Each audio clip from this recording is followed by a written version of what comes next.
마지막 시간입니다. 자, 121번 문제 볼까요? 자, 거래 사례 비교법으로 구한 대상 토지의 감정 평가액인데, 자, 이 대상 토지의 감정 평가액을 구할 때는 항상 사례 가격을 먼저 알아야겠죠. 자, 대상 토지의 감정 평가액이 얼마냐? 지금 거기에 중간에 박스 보면 거래 사례 내역에 거기 5가지 중에 거래 사례 사정 보정 요인은 없음 이렇게 해놨거든요. 사정 보정 요인은 없다는 걸 하지 말고 거래 사례 가격은 얼마나? 3억 원.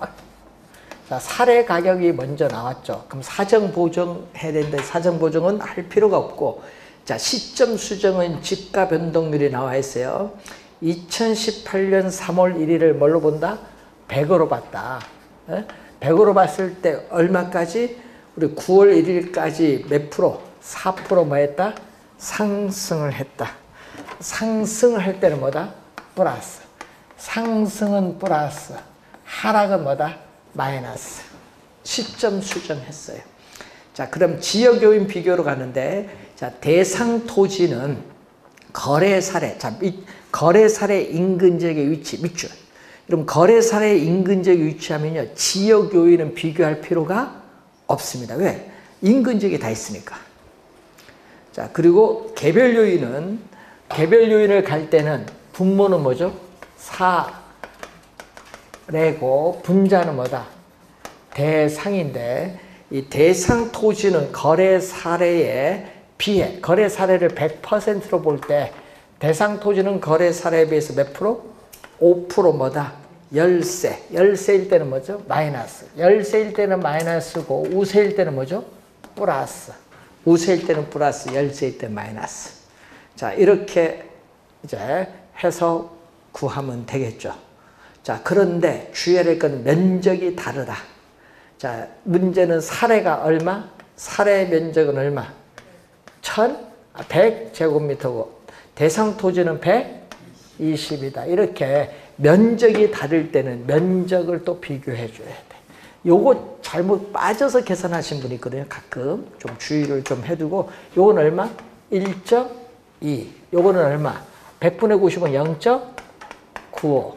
요거는 100분의 104니까 얼마? 1.04. 그러니까 3억에 요 세 가지를 전자계산기에서 곱해주면은 우리가 구할 수 있다. 얼마 나와요? 3억 5,568만 원. 이런 것은 어려운 거 아니잖아요. 이렇게 좀 여기 문제 지문만 좀 길 뿐이지. 자, 122번도 마찬가지. 자, 대상 토지의 감정평가액을 구하는데 또 그 중간 박스에 봤더니 거래 사례 가격은 얼마 나왔죠? 거래 사례 가격은 얼마? 6억 원이 나왔고. 자, 또 사정 보정은 그 밖에 다른 조건은 동일하다 했기 때문에 사정 보정을 할 필요 없고, 시점 수정은 2019년 9월 1일을 얼마로 본다? 100으로 봤을 때 우리는 2020년 3월 1일까지 주거적을 몇 프로? 3% 뭐다? 상승. 상승하니까 또 플러스. 시점 수정을 했습니다. 자, 지역요인, 또 대상 토지는 거래 사례 인근 지역에 위치하니까 지역요인 비교할 필요가 없고, 자, 개별 요인은 대상 토지는 거래 사례에 비해서 몇 프로? 8% 뭐다? 우세하다. 우세일 때는 뭐다? 플러스. 플러스. 자, 면적이 다르죠. 자, 사례는 얼마? 면적이 250제곱미터. 대상 토지는 200제곱미터. 또 면적이 다르면 이렇게 면적 비교 잘 해줘야 되는데, 여기 얼마죠? 5분의 4. 예? 50으로 나누면 5분의 4니까 0.8. 요거는 1.08. 요거는 얼마? 1.03. 요 세 가지를 6억에 곱해주면은 또 정답이 나오겠죠. 몇 번? 3번 정답이 되겠습니다.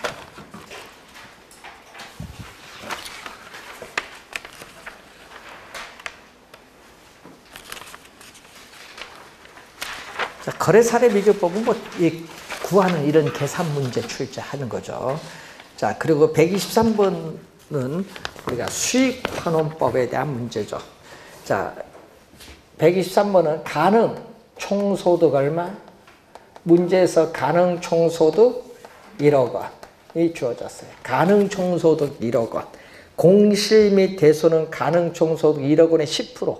10%니까 얼마? 1,000만 원을 공제해 주면은 유효 총소득은 얼마?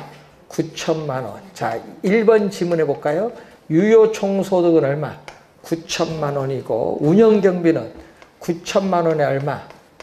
30% 하니까 2,700만 원이 되죠. 그래서 영업경비는 여기 2,700만 원. 5번도 맞죠? 빼주면은 순영업소득은 얼마? 6,300만 원. 2번도 또 맞는 지문. 2번도 맞는 지문. 자, 이렇게 주어졌을 때 이 물리적 투자 결합법. 자, 이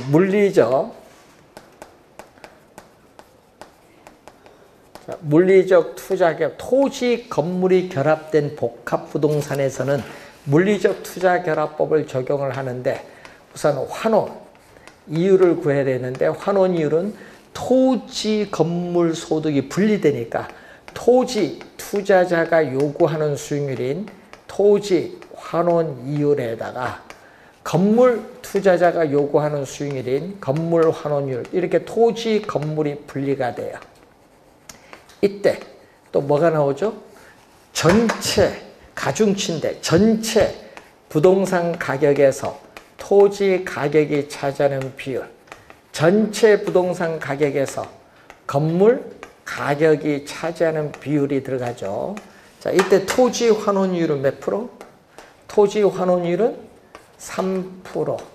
건물 환원율은 5%. 이제 가중치인데 토지 가격은 전체 100%에서 몇 프로 차지? 40% 차지. 건물은 전체 100%에서 60% 차지. 그럼 0. 여기 4죠. 0.4를 3에 곱해줬더니 얼마? 1.2%. 자, 0.6을 5% 했더니 3% 해줬더니 4.2%가 되죠. 3번 정답이고요. 자, 수익 가격은 어떻게 구한다? 자, 수익 가격은 대상 물건으로부터 장래 산출할 것으로 기대되는 순수익 6,300만 원을 뭘로? 환원 이율로 환원하면 되겠죠. 이때 환원 이율이 얼마? 0.0, 4.2%니까 4, 2로 나눠줬더니 얼마? 15억 원이 구하고자 하는 답이 되겠습니다. 그래서 3번 정답. 자, 요것과 또 달리 또 비슷한 건데 또 달리 출제된 게 124번 문제죠. 자, 또 수익 가액 구하는 건데 가능 총소득도 얼마? 1억 원. 자, 가능 총소득 1억 원이고 공실 손실 상당액 및 대손 충당금은 가능 총소득의 5%. 5%는 얼마? 500만 원이 나오죠. 자, 그러면 유효 총소득은 9,500만 원이 나오는데 자, 영업경비에서 재산세는 얼마? 영업경비에 포함되죠. 300만 원. 화재보험료 포함이 됩니다. 근데 뭐는 안 돼요? 이 소득세는 포함이 안 돼요. 그리고 건물주 개인적 업무 비용도 포함이 안 된다. 빼줬더니 순 영업소득은 얼마?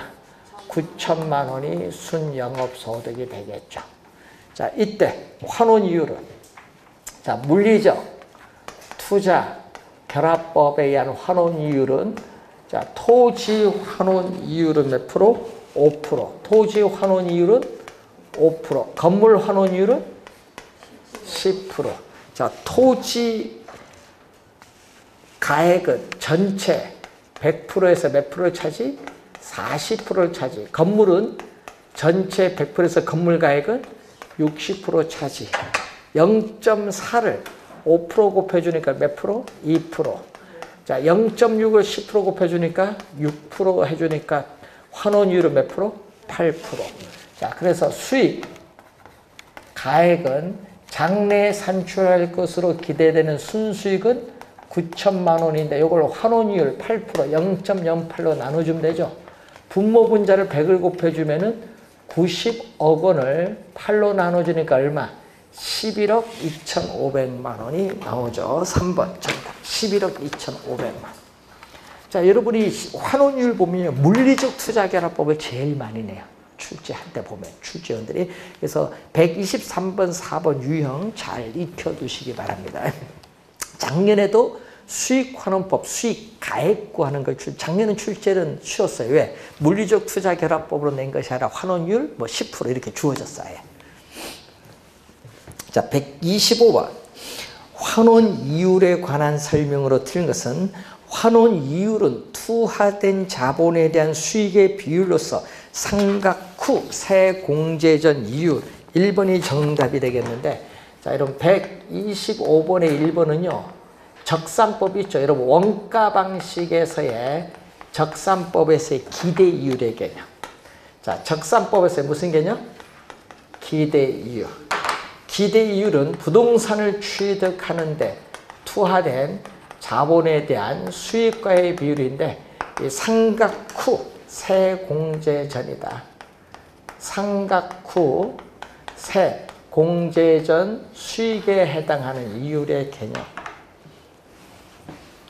1번 정답.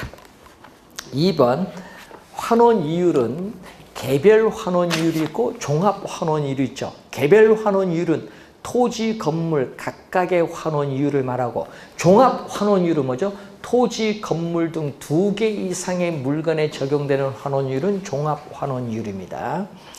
자, 2번 맞고 3번 환원 이율이란 대상 부동산이 산출할 것으로 기대되는 우리는 표준적인 순수익.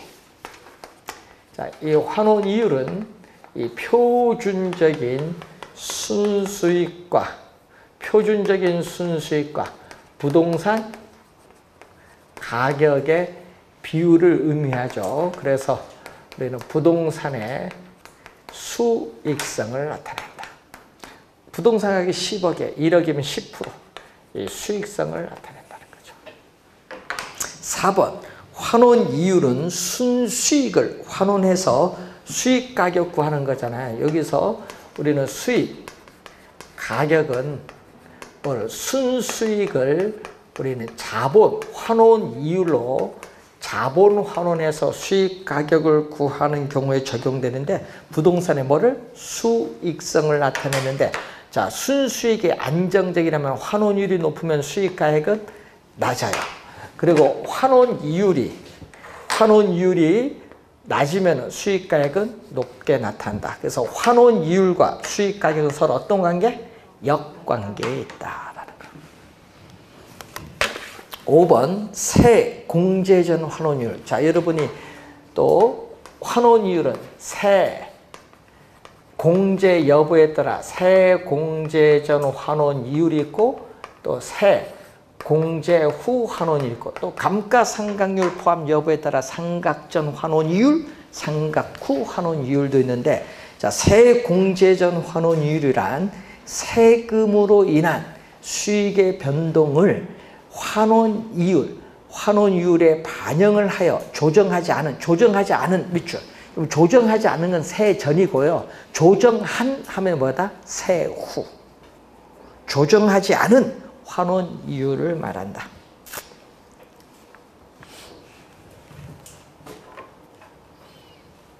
자, 126번 문제로 갑니다. 자본 환원율에 관한 설명으로 틀린 것은 1번은 개념이죠.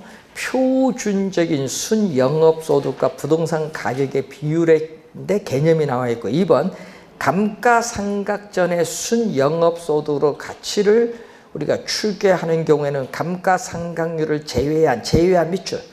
제외한 하면 안 되고 포함한 2번 정답.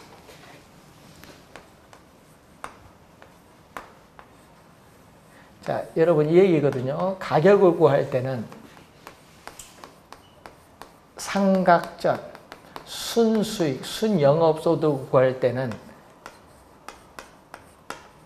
상각 후 환원 이율에 뭐를 더해준다? 이게 감가상각률을 더해주죠.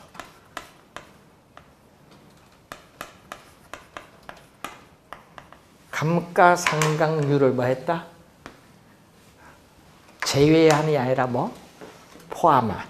그래서 요걸 뭐라고 하죠? 그럼 요걸 우리는 삼각전 환원이요. 그러니까 삼각전이면요. 삼각전 이렇게 맞추는 거예요. 삼각전, 삼각전. 네, 이렇게 삼각전, 삼각전.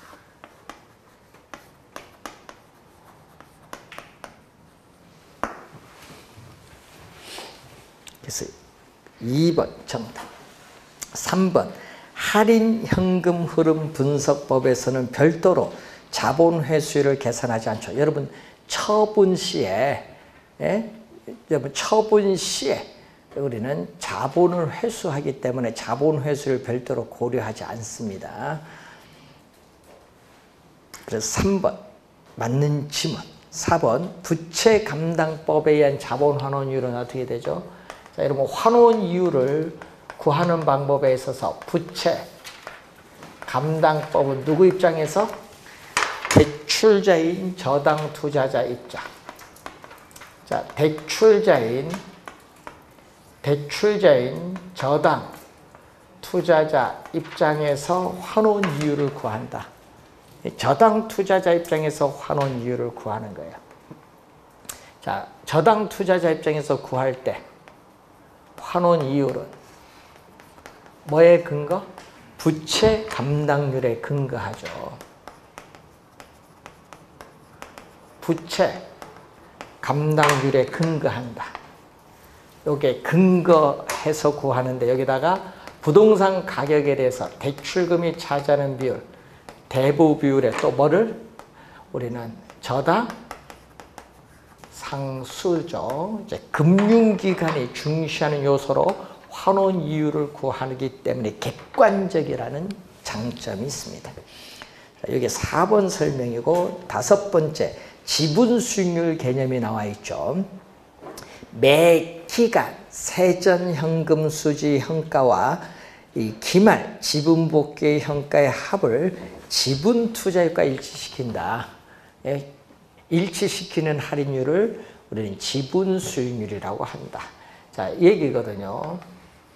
보유기간 동안, 자, 이런 보유기간 동안에 세전 현금 수지에 있어서의 현가와 그리고 뭐의 경우에 처분 시에 기말 우리가 세전 지분 복귀액에 있어서 또 뭐 현가 요 두 개를 더해 준 것을 뭐와 우리는 지분 투자액과 서로 같게 만드는 할인율을 지분 수익률. 이게 지분 수익률.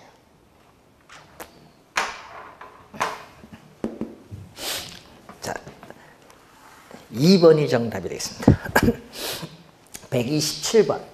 감정평가에 관한 규칙에서 규정하고 있는 내용으로 틀린 것은 감정평가업자는 자신의 능력으로 업무 수행이 불가능할 경우에 감정평가를 하여서는 아니 된다. 맞는 지문이죠. 자, 감정평가업자는 감정평가 조건의 합리성이 결여되었다고 판단할 때에는 감정평가 의뢰를 거부할 수 있다. 여러분 제6조에 나오죠. 1, 2번은 제6조에 나오는 지문이고, 자, 여러분 3번 감정평가의 대상이 된 부동 속한의 동그라미. 여러분 유사지역은 그게 아니죠. 자, 여러분 이 얘기거든요. 3번 지문에 보시면은 감정평가에 대상 부동산이 속한 지역은 무슨 지역? 속한 지역은 인근 지역이에요. 유사 지역은 이렇게 속하지 않습니다. 그러니까 대상 부동산이 거기 속한 동그라미 쳤죠. 그게 아니라 속하지 아니하는 이렇게 나와야지.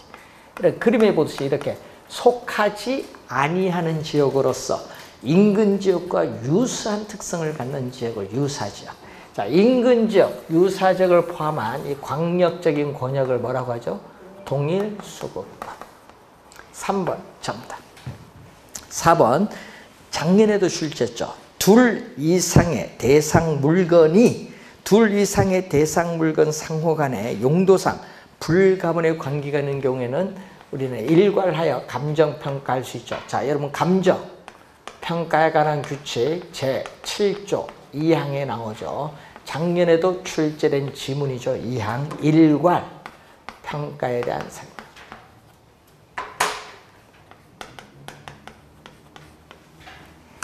자, 5번은 제9조. 자, 감정평가에 관한 규칙 제9조 2항에 대한 설명이죠. 자, 기준 시점은 자, 작년에 정답 물었죠. 기준 시점은 대상 물건의 가격 조사를 완료한 날짜로 한다. 대상 물건의 가격 조사를 완료한 날짜로 한다는데 작년 시험에는 또 어느 것을 완료한을 뭘로 출제했냐면 개시한 날짜로 작년에 출제했고 또 24회 시험은 또 가격 조사를 또 뭘로 현장 조사로 출제. 현장 조사 또 아니다. 그리고 그 5번 지문은 요거죠. 제2조 다만 요거 근데 다만 기준 시점을 미리 정하였을 때는 그 날짜 자 밑줄 긋습니다. 밑줄 가격 조사가 가능한 경우에만 밑줄.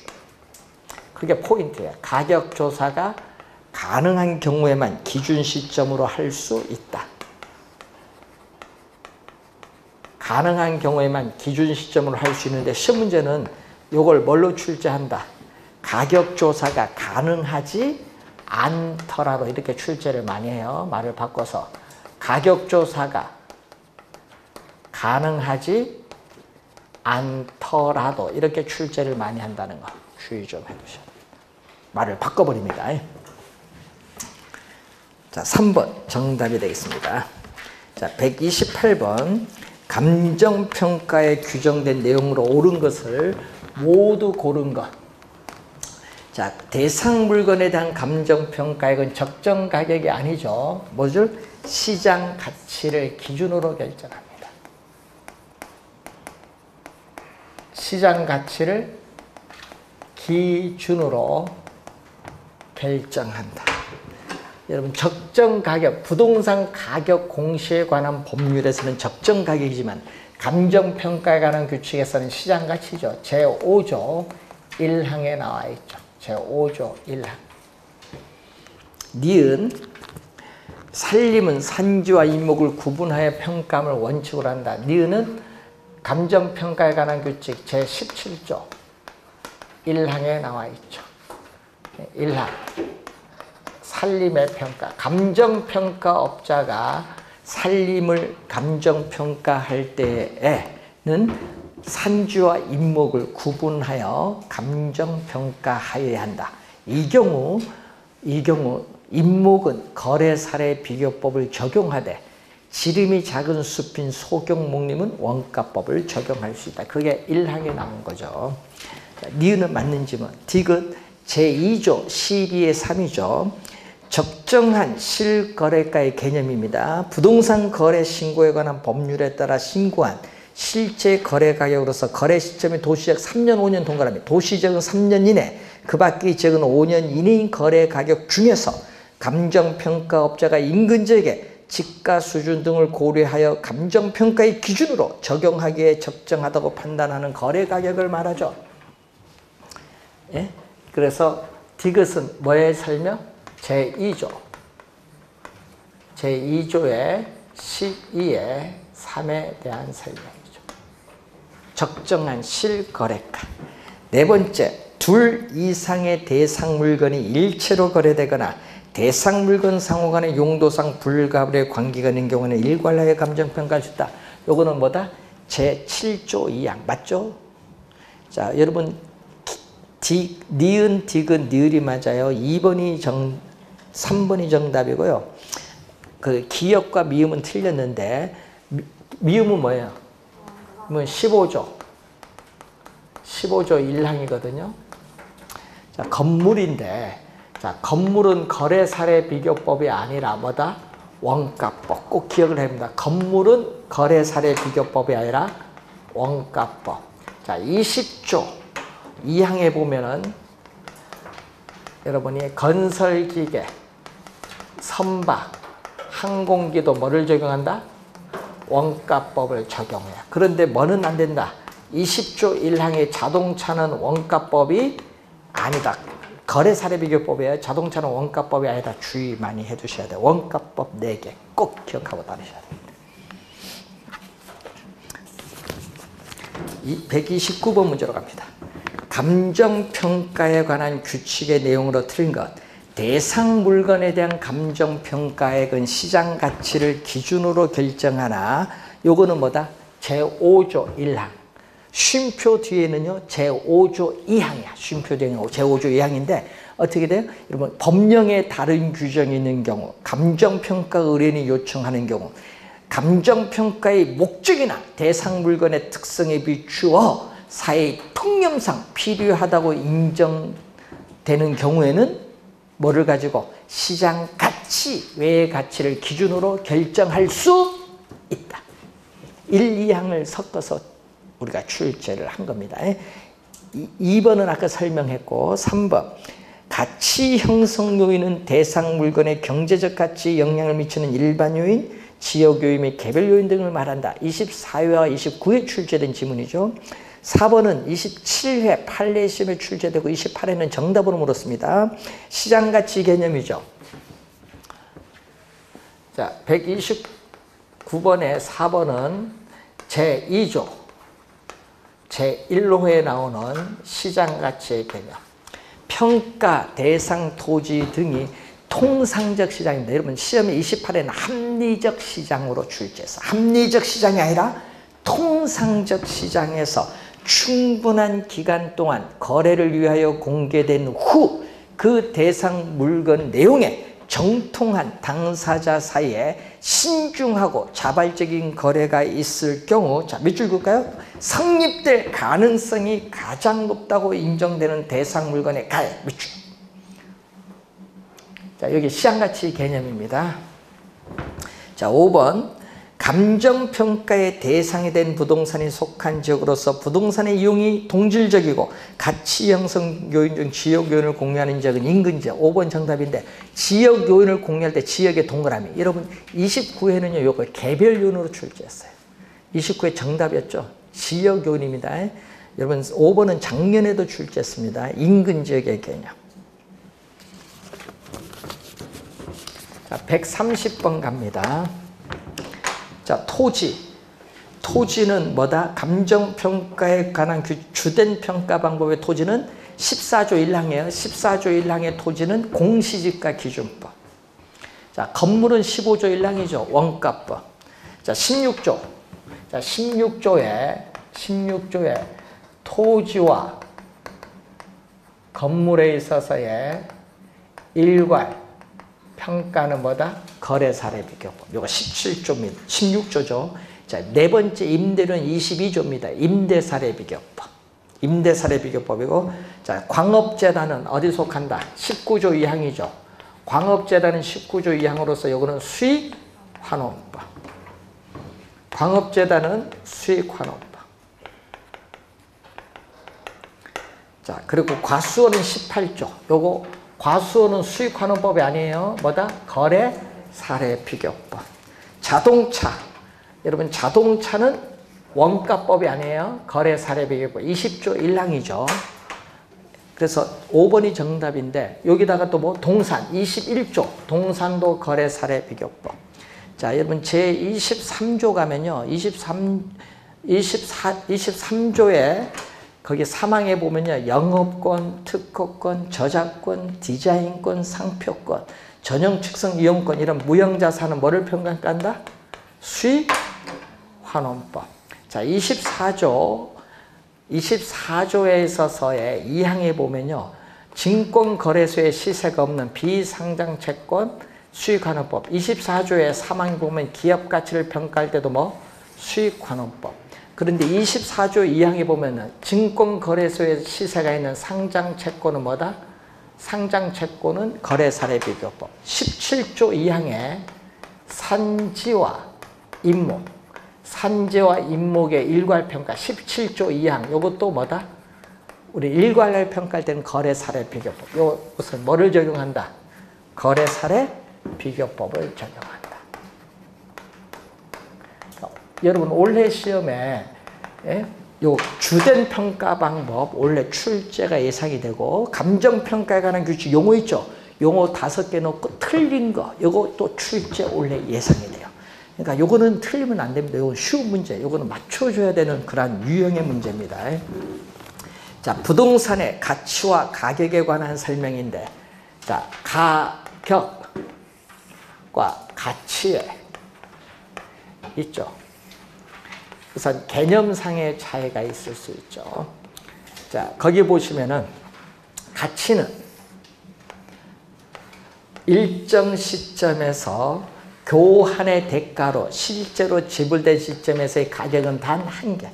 가치는 보는 사람에게 따라 담보가치, 보험가치, 과세가치 등 가치는 보는 사람의 견해에 따라 여러 개 존재할 수 있다. 여기 1번 지문. 2번은 부동산 가격은 영속성의 특성에 따라 장기적인 고려하에서 형성된다. 2번은 부동산 가격의 특징. 2번은 부동산 가격의 특징. 3번 부동산의 가격과 가치 간의 오차가 있을 수 있죠. 자, 시장 가치는 4억인데 금매로 3억에 매각을 하면 오차가 있잖아요. 이러한 오차로 인해서 감정평가가 필요한 근거가 되기도 한다. 자, 그리고 4번에 부동산 가격은 시장 경제에서 자원 배분의 기능을 수행한다. 자, 가격이 결정되면은 수요자에게 자원이 배분되는 기능. 여러분 4번은요 부동산 가격의 기능입니다. 4번은 부동산 가격의 기능. 5번은 부동산 가치 개념인데 뭐죠? 어빙 피셔의 부동산 가치 개념. 자, 부동산 가치는 부동산 소유에서 비롯되는 무슨 편의? 현재가 아니에요. 미래의 편의. 장래, 미래의 편익을 뭘로? 미래의 편익을 현재 가치로 환원한 값. 5번 정답. 현재 가치로 환원한 값이 가치다. 그리고 가격은 교환의 대가로 실제로 지불한 가격인데 그래서 과거 시점에서 형성된 가격이에요. 과거의 값. 가치는 현재 시점에서 미래의 편익을 현재 가치환 현재의 값. 자, 요 이해하는지 여부. 5번 정답. 자, 132번 감정평가에 관한 규칙상 시상가액 조정에 관한 설명으로 틀린 것은 자, 여러분 제12조죠. 자, 감정평가에 관한 규칙 제12조 시상가액 적용이 나와요. 자, 평가 대상 물건별 아까 우리 했죠. 뭐 건물, 토지 뭐 이런 많이 있잖아요. 평가 대상 물건별로 정한 감정평가 방법을 적용하여 상정한 가액을 뭐라고 한다? 시상가액이라고 한다. 시상가액의 개념이 나와 있죠. 자, 2번 평가 대상 물건의 시상가액은 감정평가의 3방식 중 다른 감정평가 방식에 속하는 하나 이상의 감정평가 방법으로 산정, 구한 시상가액과 비교하여 합리성을 검토하여야 한다 얘기죠. 자, 여러분 그 1번, 2번은 12조 1항 얘기고 3번은 2항이 나오거든요. 시상가액 조정 시에 공시지가 기준법과 거래사례비교법은 같은 감정평가 방식으로 온다. 여러분 같은의 동그라미 여기 틀렸죠. 같은이 아니라 뭐 다른 방식에 속하는 방법으로 봐요. 왜? 틀린 지문. 같은의 다른. 4번 대상 물건의 특성 등으로 인하여 다른 감정평가 방법을 적용하는 것이 곤란하거나 불필요한 경우에는 시상가액 조정을 생략할 수 있다. 그리고 5번은 사망이죠. 산출한 시상가액의 합리성이 없다고 판단되는 경우에는 주된 방법 및 다른 감정평가 방법으로 산출한 시상가액을 조정하여 감정평가액을 결정할 수 있다. 그래서 12조 1항, 2항, 3항에 대한 설명이에요. 12조 1항, 2항, 3항에 되는데 이 2항에서 지금 정답 지문을 물었습니다. 3번 정답. 작년 시험에 시상가액 조정에서 출제를 했습니다. 자, 133번 부동산 가격 공시에 관한 법령상 지가 공시에 대한 설명으로 옳은 것은, 자, 여러분 단위 면적은 3.3제곱미터는 평이에요. 평이 아니라 뭐다? 1제곱미터. 단위 면적은 1제곱미터. 1번 틀린 지문. 2번 시장, 군수, 구청장은 농지 보전 부담금 부과 대상. 자, 밑줄은 부과 대상인 밑줄. 어디 틀렸는지 잘 봐야 돼. 부과 대상이 아닌이에요. 부과 대상인 하면 안 되고, 부과 대상이 아닌 토지에 대해서는 개별 공시가를 결정 공시하지 아니할 수 있다. 이 경우 표준지로 선정된 토지에 대하여는 해당 토지의 표준지 공시지가를 개별 공시가로 본다. 이렇게 하죠. 그러니까 여기에 저 주의해야 될까.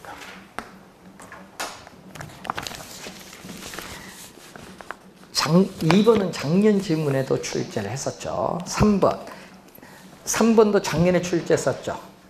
3번은 개별 공시지가가 아닙니다. 개별 공시지가가 아니라 뭐 표준지. 작년, 재작년 2년 연속 출제했어요. 표준지, 공시지가의 뭐 효력. 4가지. 뭐가 있어요? 4가지. 토지 시장에 지가 정보를 제공하고 일반적인 토지거래 지표, 또 국가, 지방자치단체 등이 업무와 관련하여 지가 산정의 기준, 그리고 감정, 우리가 평가, 법인 등이 개별적으로 토지를 감정평가하는 경우의 기준.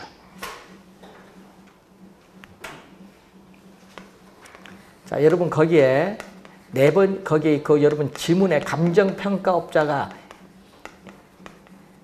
감정평가 가끔 법인 등으로 또 가끔 나오는데 이게 여러분이 개정이 됐어요. 이번에. 뭐 이 정도 뭐 가끔 뭐 묻지는 않을 것 같은데 뭐 감정평가 업자를 감정평가 법인 등으로 바뀌었어요. 자, 4번째, 표준지에 지상권이 설정되었을 때에는 그 지상권이 존재하지 아니하는 것으로 보고, 자, 밑줄은 존재하지 아니하는 것으로 보고 밑줄 표준지 공시가를 평가해야 된다. 4번 정답인데 여러분 4번을 뭐라고 해요? 4번을 우리는 나지를 상정해서 평가한다. 나지를 상태인 토지로 가정해서 평가한다. 4번 정답. 표준지에 대한 용도적인데 표준지 공시지가에 공시사항이 또 뭐가 있어요? 표준지에 지번이 있고 표준지에 뭐가 있다? 단위 면적당 가격이 있죠. 표준지에 단위 면적당 가격. 자, 그리고 표준지에 또 뭐다? 면적 및 형상, 표준지 및 주변 토지 이용 상황, 그 밖에 대통령령이 정하는 상으로서 지목, 지금 5번에 뭐가 나왔어요? 용도지역, 그리고 도로 상황이 있어요. 그러니까 5번 틀렸죠. 용도지역 공시사항에 포함되죠. 4번 정답이 되겠고, 자, 134번 옳은 건데, 자, 표준주택 가격을 묻는 거죠. 자, 표준주택을 선정하죠. 자, 여러분 우선 표준주택을 먼저 선정해서 표준주택 가격을 조사, 산정을 해서 중앙부동산평가회 심의를 거쳐서 국토교통부 장관이 표준주택 가격을 공시한대. 뭐가 먼저? 조사, 산정이 먼저, 그 다음에 뭐? 심의는 나중. 순서가 틀렸어. 순서.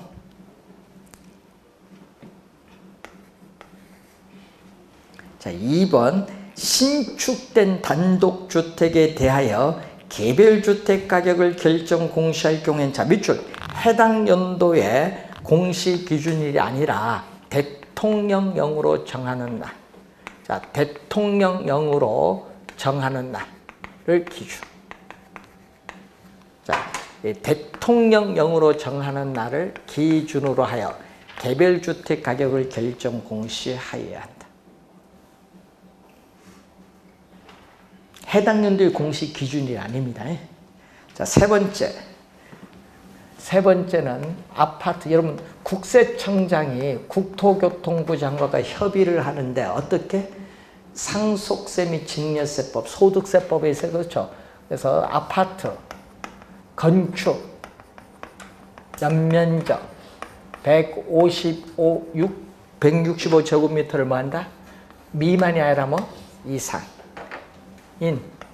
연립주택 대해서는 뭐를 결정 공시하는 경우? 기준 시가를 결정 고시하는 경우. 그래서 3번 틀린 지문이고 4번 정답. 자, 4번은, 그럼 4, 5번도 시험에 많이 나오는데 4번은 표준 주택 가격에 있어서의 공시 효력이 나와요. 요거 5번은 출제한 것 같아요. 국가, 지방자치단체 등의 기관이 업무와 관련하여 개별주택 가격을 산정하는 경우에 그 기준이 된다. 요거 시험에 많이 나오는 질문 4번 정답이고 5번은 뭐다? 5번은 개별주택 및 공동주택 가격. 자, 5번은 개별주택 및 공동주택 가격의 공시 효력이 나오죠. 자, 요거는 뭐가 돼?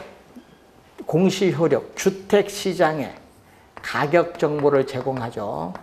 자, 주택 시장에 가격 정보를 제공하고 또 국가, 지방자치단체 등의 기관이 뭐죠? 국가, 지방자치단체 등의 기관이 과세 등의 업무와 관련하여 주택 가격을 산정하는 경우에 그 기준으로 활용될 수 있다. 거기에 밑줄은 뭐다? 거기 수용 방식의 도시계획 사업을 시행할 때 보상 가격으로 사용된다. 밑줄 여기 틀렸죠?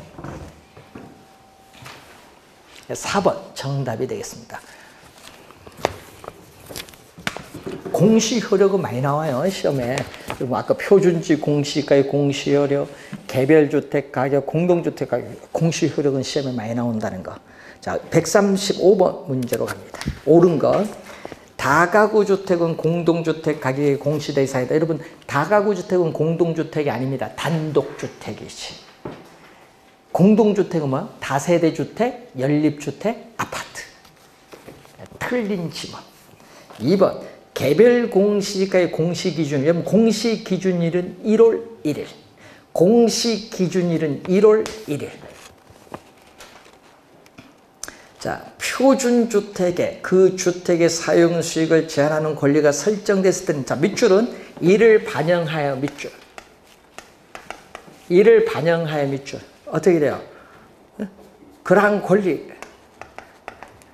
권리가 존재하지 아니하는 것으로 보고, 그러한 권리가 존재하지 아니하는 것으로 보고.